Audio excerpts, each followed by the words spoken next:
ఏ రంగంలో అయినా నాయకుడనేవాడు ఆదర్శాలు పదే పదే వల్లించడమే కాదు, వాటిని అతడు కూడా నిబద్ధతతో అనుసరించినప్పుడే నాయకుడు అనిపించుకుంటాడు.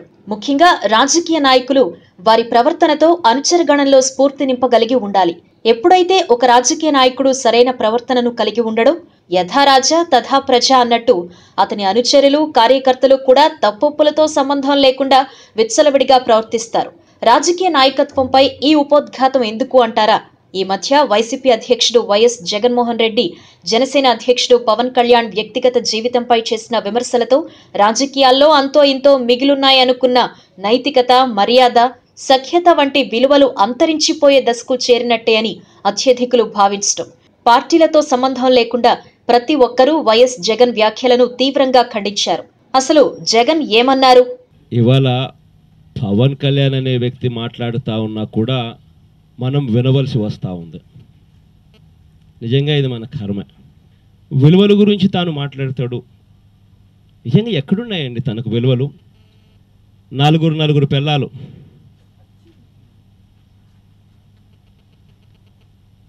కొత్త కారును మార్చినట్టుగా పిల్లాన్ని మారుస్తాడు. 4 ఏళ్ళకు ఒకసారి 5 ఏళ్ళకు ఒకసారి పిల్లాన్ని మారుస్తాడు. నిజంగా ఇలాంటి వ్యక్తి ఏ నువ్వో ఇంకొకరో లేకపోతే నేను ఇట్లాంటి పని చేసిందంటే ఏమనిందురో? నేను మిమ్మల్ని కానీ నన్ను కానీ ఇంకొకరిని కానీ నెత్తిపెళ్లి కొడుకు అని చెప్పి బొక్కలో చేసిందరా లేదా? ఇది పాలిగమీ కాదా? ఇలాంటి వాళ్ళు ఎన్నికలకు 6 నెలల ముందు బయటకు వచ్చి తానేదో సచ్చీనుడని ఇంకొకటని వీళ్ళు మాట్లాడడం, వాళ్ళని సీరియస్గా మనం తీసుకొని వాళ్ళ గురించి కూడా మనం విశ్లేషించుకునే పరిస్థితికి మనం రావడం అంటే నిజంగా రాజకీయాలు ఇటువంటి పరిస్థితి చూసినప్పుడు నిజంగా బాధ అనిపిస్తుంది. పెళ్ళాన్ని మారుస్తాడు, ఈ పదాలు రాష్ట్రానికి ముఖ్యమంత్రి అవ్వాలి అని తప్పించబోతున్న వ్యక్తి మాట్లాడాల్సిన భాష కేవలం పవన్ కళ్యాణ్ మాత్రమే కాదు.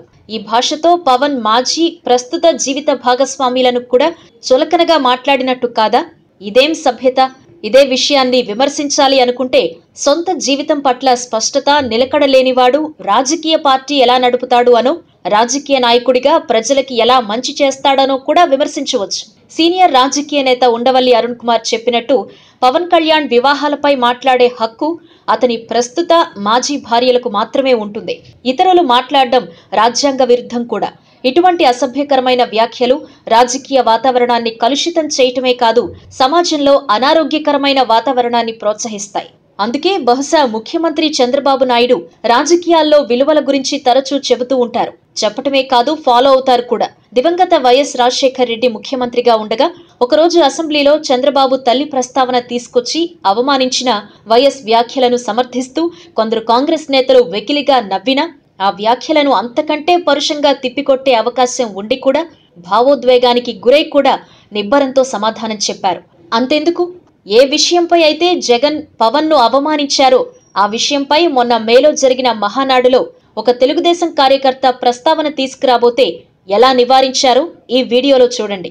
2019 ఎలక్షన్స్ లో విజయ్ దుందిబి మోగిస్తా ఒక పిచ్చి పవన్ కళ్యాణ్ ఏదో 4 పిల్లలను చేసుకుని వాడేది ఇష్టం వచ్చినట్టు మాట్లాడినంత మాత్రాన మీకేం అవసరం? మీకేం అవసరం? వ్యక్తిగతంగా పోవద్దండి. కరెక్టే సార్, కానీ 4 ఏళ్ళు మంచోడు అన్నవాడు ఎంత ఎమోషన్ ఉన్నా వ్యక్తిగతంగా ఎవరు పోవద్దు. ఓకే సార్, మా బాధ ఎందుకంటే 4 ఏళ్ళు రాముడు దేవుడు ఆవేశం ఉంటుంది, అదే సమయంలో నిబ్బరం కూడా అవసరం. ఒక రాజకీయ పార్టీగా హోందాగా మనం ముందుకు పోవాలి, మనం చేసే పనులు చెప్పాలి తప్ప ఎవరి మీద కూడా వ్యక్తిగతంగా వెళ్ళొద్దండి. దానివల్ల మనకు కలిసి రాదు. తెలుగుదేశం పార్టీ హోందాకు మారుపేరు. అవసరమైతే తుది వరకు పోరాడి విజయాన్ని సాధిస్తాం తప్ప వదిలిపెట్టే సమస్య లేదు. పవన్ కళ్యాణ్ వ్యక్తిగత జీవితాన్ని ఒక కార్యకర్త మాట్లాడబోతే అక్కడికక్కడే మొహమాటం లేకుండా తప్పు తమ్ముడు, వ్యక్తిగత విషయాల జోలికి పోవద్దు అని చంద్రబాబు ఖండించిన విధానం చూడండి. ప్రతి సామాన్యుడికి అర్థమవుతోంది. నాయకత్వం అంటే కేవలం సంస్థలను నడిపించడమే కాదు, అదొక సామాజిక బాధ్యత. నాయకత్వం అంటే విలువలు. నాయకత్వం అంటే ఒక విజన్. నాయకత్వం అంటే నిర్ణయాత్మక శక్తితో రాష్ట్రానికి, దేశానికి దారి చూపించడం. ఈ వీడియో మీకు నచ్చినట్టయితే లైక్ చేయండి, షేర్ చేయండి. మరిన్ని ఇంట్రెస్టింగ్ వీడియోస్ చూడడానికి మా ఛానల్ కు తప్పక సబ్స్క్రైబ్ అవ్వండి.